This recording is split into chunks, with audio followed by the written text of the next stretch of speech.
오늘 우리에게 주신 말씀은 로마서 12장 9절에서 13절까지가 되겠습니다.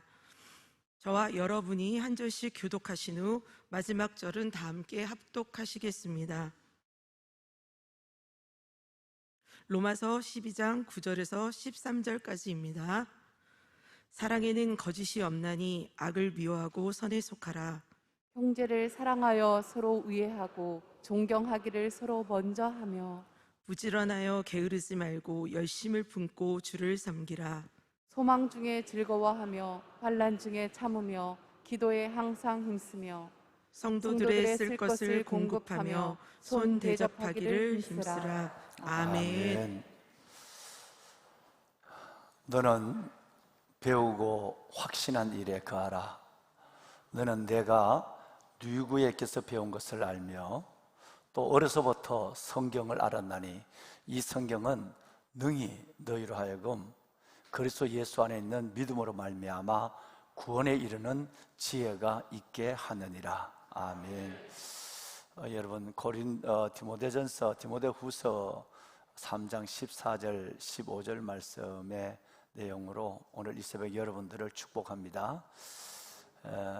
여러분 오늘 읽으신 제가 암송하신 이 말씀, 축복하신 이 말씀대로 보시면 하나님께서 디모데에게 바울을 통해서 하신 말씀의 내용인데 매우 의미 있는 두 가지를 말씀하고 있습니다. 첫째가 뭐냐 하면 하나님의 말씀에 대한 부분을 설명하면서 이 성경을 우리가 하나님의 말씀을 배우고 확신한 일에 거해야 한다.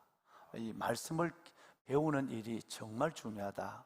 젊은 사람이나 장년이나 여러분 노인이나 어린아이나 배운다고 하는 그 자체가 바로 겸손이고 배운다고 하는 것이 성장이고 배운다고 하는 그 자체가 하나님 앞에 자신을 열어놓는 것이에요. 그러니까 정말 중요한데 무엇을 배우느냐라고 하는 것입니다. 하나님의 말씀을 배운다고 하는 거죠. 그런데 이 말씀을 배우는 부분에 있어서는 15절 말씀에 내려와 보시면 여러분 보시는 대로 이 성경은 그리스도 예수 안에서 우리에게 믿음을 주실 뿐 아니라 하나님 안에서 구원에 이르는 지혜를 갖게 한다 이렇게 됐어요. 그러니까 단순하게 성경을 배운다고 하는 것은 어떤 뭘 깨닫는다, 성장을 이룬다, 겸손한 배움의 자세를 가지고 있다 이것만이 아니라는 거예요.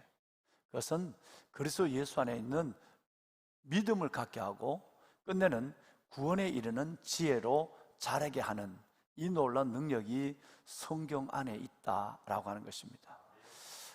여러분 오늘로서 3040, 30, 40대 우리 3040 아카데미가 1학기 봄학기가 종강이 됩니다. 그동안도 기도해 주신 여러분들 또 무엇보다도 금요일마다 기도가 그렇게 중단되는 것은 참 새벽을 깨우는 우리로서는 어려운 것이거든요. 그런데 말씀을 듣고 다음 10분, 20분, 1시간 최소한 1시간 이상 기도하는 분들이 많으신데 그걸 30, 40대를 위한 이 코로나 방역 때문에 이 본당의 자리를 내주시기 위해서 그냥 담임 목사 새벽 기도와 설교와 기도가 끝나자마자 일어나서 자리를 내주신 여러분들에게 무엇보다도 3040 모든 지체들과 담임 목사가 여러분들에게 진심으로 감사를 드립니다. 다음 주부터는 오래 앉아 계셔도 됩니다. 정말 감사합니다. 여러분 우리 3040 세대들이 우리 청년들과 교회학교도 마찬가지지만 배우고 확신한 일에 거할 수 있도록 미지근하고 어리빙빙하면 안 돼요. 확신한 일에 있어야 그것을 위해서 살고 죽을 수 있는 진리를 붙잡아야 되는 것이에요. 뿐만 아니라 여러분 하나님의 말씀을 알아가서 그로 인해서 그리스도 안에서 믿음이 더해지고 완벽한 온전한 구원에 이르는 지혜를 갖게 할 수 있도록 계속적으로 30, 40대를 위해서 또 우리 자녀들을 위해서 여러분 기도해 주시길 바랍니다. 그런데 여기서 배운다고 하는 것은 여러분 아까 좀 전에 14절 말씀을 보셨습니다만은 단순하게 배우고 확신한 일에만 거하는 거, 이것으로 하나님 앞에 기억되는 것은 그것만이 아니다 라고 하는 또 한 가지가 나오죠. 뭐냐면 누가 그 배움의 잔을 채워주느냐, 이것도 중요하다는 거예요. 누구에게서 너가 누구에게서 배운 것을 아는가라는 것이에요. 지금 이것은 바울 자신을 얘기하는 거거든요. 디모데에게 뭐든지 배우고 확실한 일에 거해야 한다. 그 다음에는 그래서 너는 믿음이 더하고 구원에 이르는 지혜로 자라가야 한다라고 얘기하면서 바울은 자기 얘기를 한마디 붙입니다. 오늘 14절에 너가 누구에게서 배운 것을 알아야 한다라는 거예요. 너에게 가르친 사람이 누구냐? 너는 누구에게서 배우느냐? 이거는 매우 중요하다는 거예요. 여러분, 이것이 바로 담임 목사나 우리 모든 목사님, 전도사님들을 부담스럽게 하는 거죠. 그냥 배우려는 열정도 있고 배우는 기회를 붙잡았는데 가르치는 자가 시원치 않아요.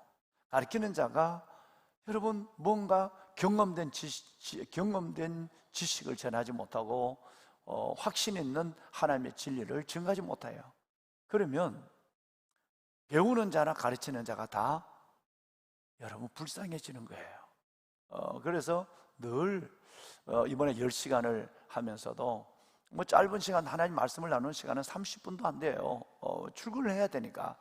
그런데 이 시간 동안에 어떻게 하면 저들이 이걸 왜 배우는가, 또 그 안에서 어떤 믿음을 가지고 가는가라고 하는 것을 그 짧은 시간에 성령님이 주시는 말씀을 심어줄까 하는 고민을 가지고 매번 강단에 서게 됩니다.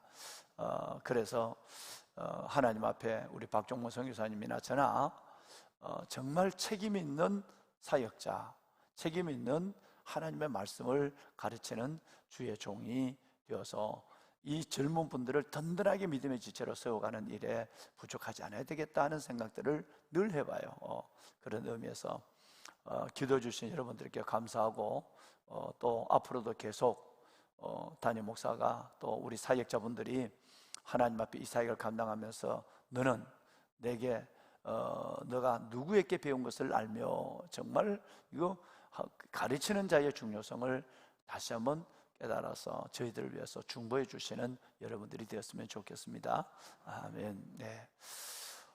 여러분, 우리는 5번째, 6번째, 7번째의 말씀을 지금 신앙생활의 12표준 중에서 5, 6, 7번을 지금 함께 이번 주가 나누고 있습니다. 부지런하여 게으르지 말고, 두 번째는 열심을 품고 주를 섬겨라. 노력이 재능이다. 노력이 재능이다. 다른 말로는 열정이 능력이다. 열정이 재능이다 라는 말, 열심이 얼마나 중요한가 하는 부분에 대해서 우리가 여러 시간을 함께 여러분과 함께 나눴습니다. 열심을 품고라는 이 말씀의 원어를 보면 푸뉴마티라는 말로 되어 있어요. 푸뉴마는 뭐 여러분 잘 아시죠? 푸뉴마는 성령을 의미하는 거죠, 그죠? 푸뉴마는 성령을 의미하고 또 하나는 인간의 영혼 안에, 인간의 내면에 있는 영혼을 의미해요. 그러니까 푸뉴마티, 이렇게 이 단어가 사용이 되고 있는데 열심을 품는다, 이 말은, 푸뉴마란 말은 성령을 의미하기도 하고 인간의 내면에 있는 영혼을 의미하기도 한다면 이것을 해석하기가 참 쉬워져요.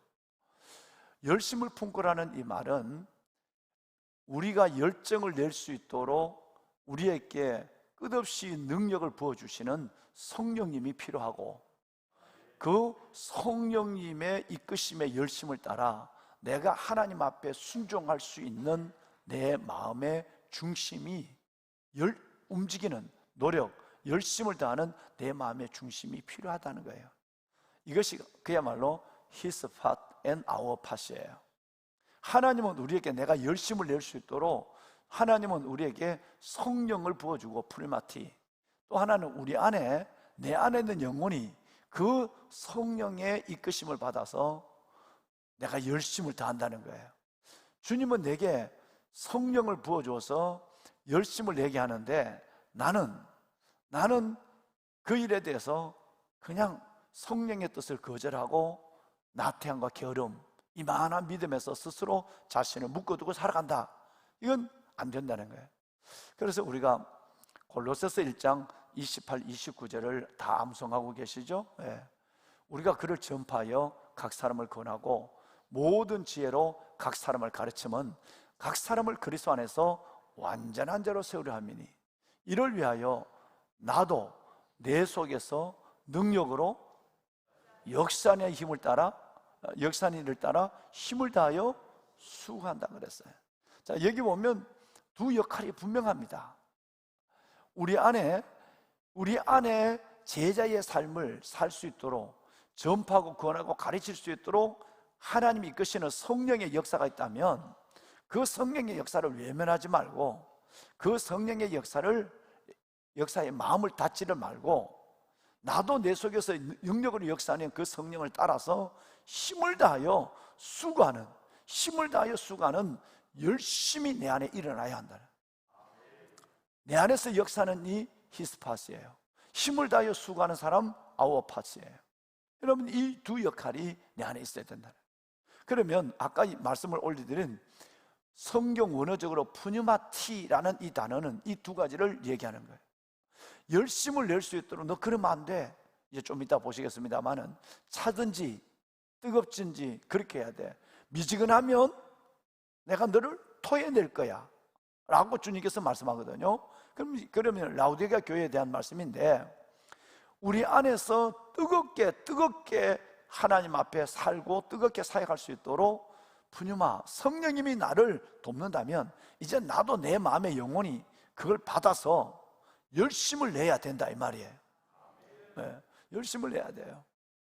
우리 3040, 우리 아카데미, 우리 젊은 믿음의 세대 여러분, 금요일날 만만치 않다는 걸 알아요. 어렵죠. 새벽을 깨운다는 게 젊은 분들이 직장생활에 어려우나. 그러나 내가 거기에 하나님이 나를 이끌고 누구를 통해서 나를 하나님의 배움의 자리에 끌어낼 때에 벌떡 일어나고 하나님 앞에 달려 나올 수 있는 열심이 있어야 돼요. 또 새벽을 늘 깨우는 여러분들은 이 열심이 주님 나라 갈 때까지 하나님이 우리를 열심 내게 할 때에 내 마음도 함께 움직여야 되는 거예요. 할렐루야. 그렇지 않으면 여름에 불 꺼진 난로, 녹슨 난로처럼 녹이 나를 잡아먹고 파리가 앉아서 끝내는 내 안에는 사탄이 나를 마음껏 휘젓고 여러분 노리개를 삼는 이 삶으로 내 자신을 내어주게 된다라고 하는 거예요. 예수님의 말씀을 이제 듣습니다. 여러분 요한계시록 3장 말씀에 보시면 15, 16, 19절에 유명한 말씀이 있습니다. 15절부터는 다 전부 다 라우디게아 교회에게 하는 얘기예요. 그런데 그 15절에 주님이 여러분 잘 아시는 말씀이에요. 뭐하든지 그렇죠. 사람들은 그렇게 얘기해요. 뭐 늘 그렇게 열심일 수 있느냐, 늘 한결같을 수 있느냐. 때로는 뭐 잠깐 쉴 때도 있고 때로는 잠깐 멈출 때도 있고 때로는 잠깐 남이 봐서는 게으른 것 같지만 숨을 고려야 될 때도 있지 않느냐. 그건 사탄이 우리의 마음에 심어주는 가라지예요. 주님 나라 갈 때까지 우리 안에 그렇게 살기를, 그렇게 순종하기를 결심하면 내 안에 푸뉴마, 성령님은 끝없이 내 안에 열정을 식지 않게 만들어줍니다. 열정을 식게 하는 것은 내 안에 속삭이는 사탄이 늘 그렇게 살 수 없어, 힘들잖아, 잠깐 쉬었다가 멈춰, 지금까지도 봉사 많이 했잖아, 이제는 나이도 있으니까 안 해도 돼. 사탄이 끝없이 여러분에게 이것을 말하고 있는 거예요. 그러면 주님이 오늘 이 얘기에 연령이나 연조를 얘기하지 않았어요. 주님 나라 갈 때까지 둘 중에 하나를 해라. 뜨겁든지 차갑든지 그걸 너가 해야 돼. 여러분 그 다음 말씀을 볼까요? 미지근하면 16절에 미지근하면 뜨겁지 않으면 뜨거운 열정이 사라지게 된다면 어떻게 한다고요? 예, 여러분 토하여 내리라고. 아예 토하여 버린다고 얘기해요. 얼마나 여러분 무섭고 놀라운 말씀입니까? 그러니까 우리가 대부분 뭐 연세가 들면 옛 젊은이처럼 하지 못하는 당연한 거예요. 그러나 우리가 스스로 그 생각에 내 하나님의 열정을 거부하는 일이 나이가 들수록 많아지는 거예요. 30, 40대 우리 여기 있는 청년들도 잘 이 말씀을 영혼으로 받아야 돼요. 열정이 식으면 벌써 나는 가는 거예요. 여러분 다 된 거예요. 하나님의 입에서 토해낸다는 이 말은 저주를 가리키는 거거든요. 여러분 그러면 우리가 어떻게 해야 될까? 19절 말씀에 결론이 나옵니다. 아주 간단해요. 열심을 내라, 뭐하라? 회개하라. 지금까지 그렇게 주저앉았던 거 회개하고 다시 열심을 내란 말이에요. 하나님은 끝없이 열심을 하는데 나이 핑계대고 지금까지 내가 뭘 했느니, 지금까지 내가 잘했으니 한번 쉬어야 된다느니 뭐 이런 생각, 그거 회개해야 돼. 하나님이 너에게 인생의 기회를 주고 너가 이렇게 삶이라는 은총을 줬는데 너 스스로의 생각 속에서 다른 거는 다 하면서 그것만은 내가 멈추겠다고 하는 것은 이건 죄다. 그래서 회개하라. 다시 열심을 내라고 말한 거예요. 여러분 이 말씀 한 주간 동안 저와 여러분이 나눈 이 신앙생활의 표준 5, 6, 7 부지런하게 겨루지 말고 열심을 품고 주를 섬기라고 하는 여러분 이 말씀을 통해서 저와 여러분이 다시 한번 우리 영혼의 신발끈을 동여매는 그런 저와 여러분의 인생의 시작하고 이 모든 출발이 일어났으면 좋겠어요. 아멘입니다. 아멘입니다. 보배로 살아가는 귀한 성도 여러분, 이제 마지막 7번째 한번 봅시다. 부지런하게 게으르지 말고, 여러분 5번째예요. 열심을 품고. 원어 성경을 보면 요 3가지가 다 나눠졌어요. 우리는 그냥 부지런하게 게으르지 말고 열심을 품고 주를 섬기라 이렇게 돼 있는데, 이거 성경을 보면 요 3가지를 다 구분해 놨어요. 부지런하게 게으르지 말아라, 열심을 품어라, 그리고는 뭐하라? 주를 섬기라. 예.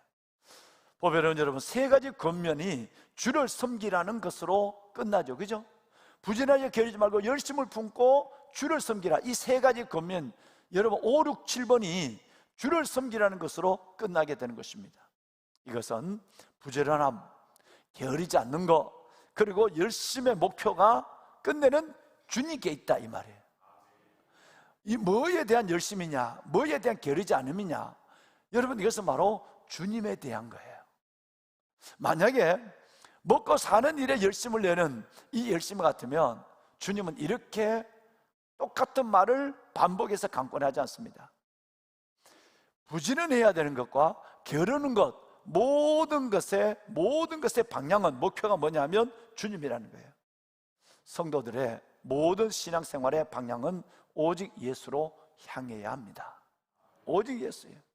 예수님을 위해서 부지런하여 게으르지 않아야 돼요. 예수님을 위해서 열심을 내야 돼요. 여러분 이겁니다. 뭐 다른 것에 대한 열심이 좀 중단했다면 그럴 수 있지만, 믿음의 경주는 주님 나라 갈 때까지 중단하지 마라. 왜? 너만 달리는 것이 아니라 너를 바라보는 수많은 증인들이 지금도 너가 어떻게 달리다가 중단하고 있는지. 저 권사님 요즘 왜 별로 신앙생활 저런 것 같아? 저 집사님 왜 저런 것 같아? 수많은 사람들이 보고 있어요. 우리의 자식들이 보고 있거든요. 엄마 왜 그래? 아빠 왜 그래? 여러분, 성경에 되면 수많은 증인이 우리를 지켜보고 있다고 말씀하고 있어요. 우리가 하나님 안에서, 물론 천군천사와 성령도 마찬가지고 수많은 사람들이 우리를 보고 있으니까 우리의 부지런함과 열심과 모든 것의 목표와 방향은 주께입니다. 주께 있는 거예요. 한 가지 얘기로 7번째 이 주를 섬기라는 말씀을 마무리하고 싶습니다.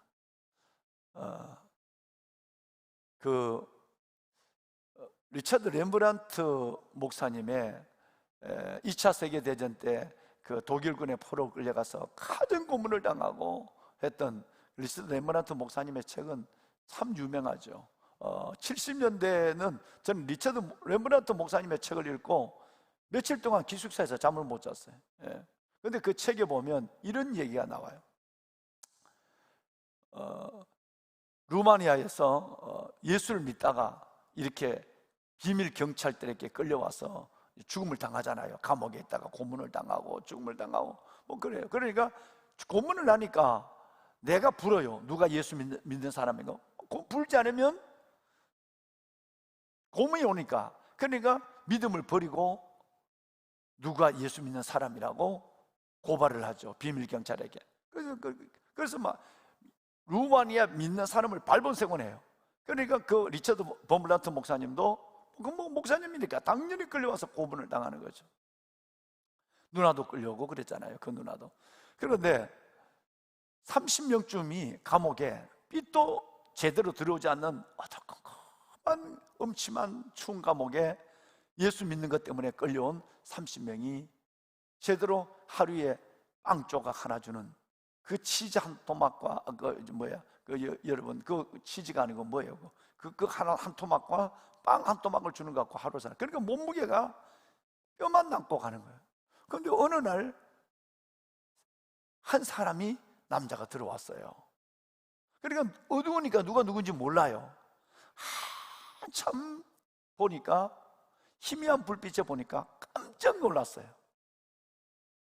렘브란트 목사님이 자기를 붙잡아서 감옥에 집어넣은 비밀 경찰 대령이 예수 믿는 것 때문에 끌려온 그 감옥에 30명이 있는데 들어온 거예요. 여러분, 자기를 예수 믿는 사람을 붙잡아서 감옥에 보낸 그 사람이 지금 예수 믿는 자들이 있는 감옥에 들어왔단 말이에요. 그래가지고 너무 놀라워서 물었어요. 당신이 어떻게? 대령님, 당신이 어떻게 여기에 예수 믿는 이 감옥에 들어올 수 있었느냐고 묻죠. 묻게 되니까 그분이 감옥에 들어온 사연을 얘기하는데 감동적인 얘기를 합니다. 어느 날 12살 먹은 소녀가 꽃 3송이를 들고 자기 문 앞에 서 있는 거예요. 비밀 경찰의 집 문 앞에 12살 먹은 소녀가 꽃 3송이를 들고 서 있었다는 거예요. 그러더니 자기가 문 밖을 나서는데 이 12살 먹은 소녀가 아저씨, 이 꽃을 아저씨께 드리고 싶습니다. 그리고 꽃들 3송이를 주는 거예요. 그래서 그 12살 먹은 소녀를 보고 너가 왜 내게 이 꽃을 주냐? 너가 왜 내게 이 꽃을 주지? 라고 물었어요. 그랬더니 이 소녀가 하는 말이 아저씨, 저는 어머니의 생일이 되면 저는 꼭 꽃을 어머니에게 갖다 드렸어요. 꽃을 드리는 것이 제가 할 수 있는 전부였어요. 저는 아무 돈이 없으니까요. 길에서는 어디에 있는 꽃을 3송이를 한 서너 송이를 꽂아서 어머니 생신 때 드리는 이것이 전부였어요. 내가 할 수 있는 것이 전부였으니까요. 그런데 지금 저희 어머니가 계시지 않아요. 아저씨가 우리 어머니를 데리고 갔잖아요. 뭔 얘기인지 알죠? 아저씨가 우리 어머니를 데리고 가셨잖아요. 그래서 저는 이 꽃을 우리 어머니에게 드릴 수가 없어요. 오늘이 어머니의 생일이에요. 어머니 생신이에요. 그런데 저는 이 꽃을 어머니에게 몇 년 드린 이 꽃을 드릴 수가 없어요. 그래서 제가 기도했어요. 하나님, 이 꽃을 어머니께 드리고 싶다고 그랬을 때 하나님이 제게 마음을 줬어요. 진심이에요. 어머니를 데려간 아저씨에게 제가 이 꽃을 드리고 싶어요. 이 꽃을 저 집 안에 있는 사모님에게, 어머니에게 드리고 싶은 이 꽃을 사모님에게 전해주세요. 제가 주님으로부터 받은 진심의 마음입니다 라고 얘기합니다. 그의 눈빛을 보면 어머니를 데려가서 감옥에 넣고 죽음의 자리에 던져넣는 그 원수 같은 자신에 대한 증오가 아니라 그 12살 먹은 소녀의 눈망울에 진심이, 사랑이, 하나님께서 주신 그 명령과 부르심이 확연히 눈으로 보이는 거예요. 예수를 안 믿어도, 예수 믿는 사람을 잡아서 감옥에 집어넣어도 그 비밀 경찰의 대령의 눈에 그 아이에 있는 진심을 읽은 거예요. 너 우리 엄마 데려갔지? 자, 우리 엄마 대신 이 꽃 니나 받아. 이런 마음이 아니라 하나님이 내게 주신 진심이에요. 내가 어머니에게 매일 생일 때마다 드릴 것이 없으니까 꽃을 몇 송이를 드렸는데 이제 오늘 어머니 생신 때 드릴 수가 없어요. 아저씨가 우리 어머니를 데려갔잖아요. 그래서 주님이 이 꽃을 아저씨에게 갖다 드려서 집안에 계시는 사모님에게 이 꽃을 드리라는 마음을 줬어요. 진심이에요. 이 뭔 얘기예요? 자기가 이 어린아이도 예수 믿는 어린아이로 그 사람에게 끌려가고 감옥에 들어갈 줄 알면서도 하나님이 주님을 향한 열심, 주님을 향한 중심, 이 열심과 중심이 이 아이에게 있고 엄마를 위해 기도하고 주님 앞에 엎드릴 때 하나님께서는 손에 든 이 꽃을 원수의 손에 들려주도록 이 아이를 그 문까지 보낸 거예요. 문제는 그 다음이에요. 이 비밀 경찰이 그 소리를 듣고 그 아이의 눈을 보는 순간에 어마어마한 깨달음, 성령의 터치가 문 앞에서 일어난 거예요. 내가 정말 몹쓸 짓을 하고 있구나. 내가 정말 몹쓸 짓을 하고 있구나. 이거는 그냥 내가 하는 일이 아니라 위에서 시키는 일을 거부하고 있는 거야. 분명히 저분이 계셔. 그렇지 않다면 저 아이의 눈 안에 있는 저 진심과 저 눈 안에 있는 저 사랑을, 세상 어디서 볼 수 없는 그 눈 속에 있는 진심과 사랑을 내가 지금 볼 수 있는 건 아니야.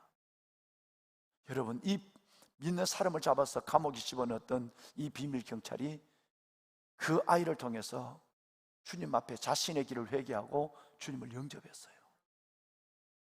끝내는, 여러분, 루마니아 정부와 독일 군들에게 배신자로 낙인이 찍혀서 예수를 믿으니까 자신의 직함만 내려놓은 것이 아니라 생명을 내려놓은 거예요. 생명을 내려놓고 예수를 믿는 이 비밀 경찰 대령, 이 대령을 배신자로 낙인을 찍어서 죽음의 수용소로 집어넣은 거예요. 그래서 그 자리에 들어온 거예요. 거기서 레므란트 목사님이 자기를 그 자리에 집어넣은 그 비밀 경찰 대령을 한 거예요. 그 아이의 엄마는 누구인지 이 아이는 말하지 않았어요. 우리 어머니가 누구예요? 라고 말하지 않았어요. 그래서 그 기사에 보면 그게 나와요. 만약에 그 아이가 엄마가 누구인지를 얘기했다면 내가 예수 믿는 사람으로 난 바뀌었어요, 난 예수 믿을 거예요 말하기 전에 그 어머니를 끄집어내놓고 불러내놓고 내가 예수 믿는다고 내가 감옥에 들어올 것인데, 이 아이는 그 말만 하고 사라졌어요. 아이가 누구인지, 아이의 어머니가 누구인지 모른다. 여러분, 부지런하여 게으르지 말고 열심을 품고 주를 섬겨라. 형제를 사랑하여 서로 우애하고 존경하기를 서로 먼저. 이 12살 먹은 이 아이 하나에 형제를 사랑하고 먼저 우애하고 원수지만 존경하기를 서로 먼저 하고 하나님 앞에 주신 그 마음을 가지고 원수의 집에 가서 자기의 사랑을 전하는, 주를 부지런히 게을지 말고 열심을 품고 주를 섬기는 그 아름다운 모습, 그 눈 안에 있는 진심과 중심, 열심과 중심을 오늘 이 사람이 봐서 이 대령이 그 많은 사람을, 예수 믿는 사람을 감옥에 넣고 죽게 했던 그 대령이 회심의 역사가 일어났다. 여러분, 어린아이도 주의 말씀에 그렇게 순종하는데 진들 가고 싶어서 갔겠습니까? 자기 엄마를 데려가서 엄마가 죽었는지 살았는지도 모르는 그 사람, 원수 같은 사람의 집에 성령의 인도함을 받아서 그 사람에게 꽃을 주고 싶어 주었을까요? 정말 사랑하는 마음으로, 주의 마음으로 순종하는 이 아이의 마음이 얼마나 무거웠을까요? 그런데 하나님은 이 아이에게 진심의 마음을 줬어요. 어린아이가 그렇게 순종한다면 오늘 우리 7번째까지 이 말씀을 우리는 순종해야 되는 것은 어떤 면에서 보면 마땅하지 않겠습니까? 말씀을 들은 것으로, 진리를 받은 것으로 끝나지 않고 이 말씀을 내가 이 어린아이처럼, 이 어린아이도 하나님께서 내게 주신 진심이에요. 하나님의 주신 말씀에 순종한다면 하나님이 주의 종을 통해서 여러분께 주시는 이 말씀을 여러분도 믿음으로 받으시고 행한다고 하는 사실은 어떤 면에서 보면 주님이 원하시는 것이 아니겠습니까? 여러분, 다시 한번 7가지 말씀을 여기까지 정리합시다. 형제를 사랑하여, 아니 사랑엔 거짓이 없나니 악을 미워하고 선을 선하라. 형제를 사랑하여 서로 우애하고 존경하기를 서로 먼저 하라. 부지런하여 게으르지 말고 열심을 품고 주를 섬기라.